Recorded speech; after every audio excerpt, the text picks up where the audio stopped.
ಭಾರತ ಸಂಕಲ್ಪ ದಿನ ಹಿನ್ನೆಲೆಯಲ್ಲಿ ಶಿವಮೊಗ್ಗದಲ್ಲಿ ಹಿಂದೂ ಜಾಗರಣಾ ವೇದಿಕೆ ವತಿಯಿಂದ ನಗರದ ಪ್ರಮುಖ ಮಾರ್ಗಗಳಲ್ಲಿ ಪಂಜಿನ ಮೆರವಣಿಗೆ ನಡೆಸಲಾಯಿತು.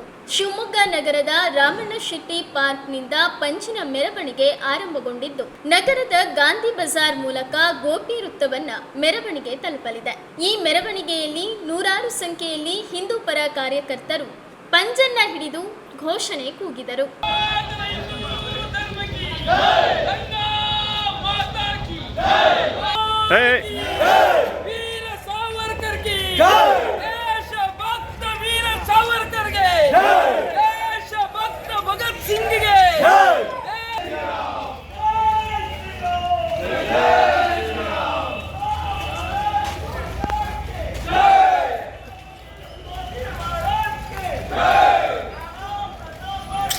I don't know.